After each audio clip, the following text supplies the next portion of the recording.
If the temperature outside changes by half a degree, you won't even feel it. Such a small change is almost imperceptible to human senses. But half a degree of global temperature change could be little short of the end of the world we recognize.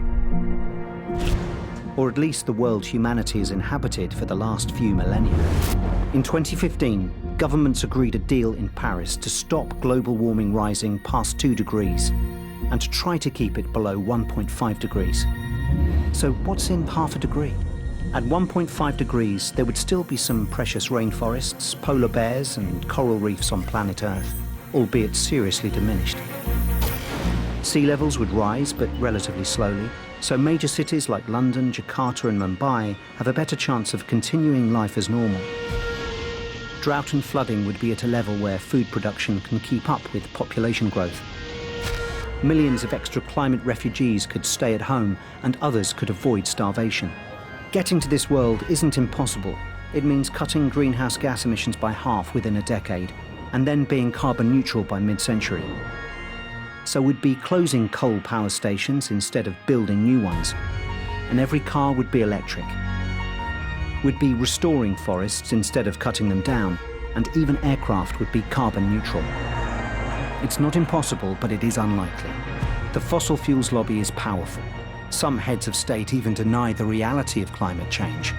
Transforming the global energy system will take time and trillions of dollars of investment, but it's also an opportunity. So if we're too slow, and instead of 1.5, we get the extra half degree, what then? According to the latest IPCC report, in a world 2 degrees warmer, you go diving in the tropical seas, but the flourishing coral reefs are gone. Instead, you would likely see a graveyard of rubble and algae. Back on land, heat waves are becoming increasingly deadly, with approximately 65 million extra people exposed to exceptional heat waves each year.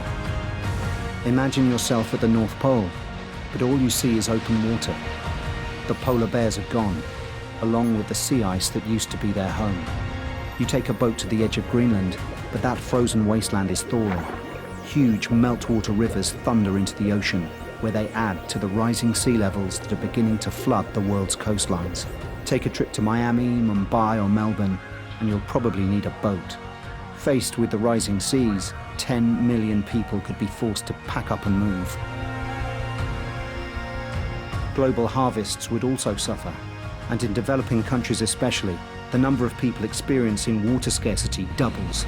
This would be a world of increasing poverty and human misery. All for what? For half a degree, and for a few more years of coal smokestacks and oil industry profits. The choice is ours, but not for long. Every bit of warming, every year, every choice matters. But like a desert mirage, the 1.5 degree world is receding into the distance with every year we delay. If carbon emissions keep growing for decades to come, then even 2 degrees looks hopeful. That's a world, a darker world of flood, fire and conflict that we can barely even imagine. We can still choose. That half a degree window between unsettling dream and full-blown nightmare. But it's closing fast.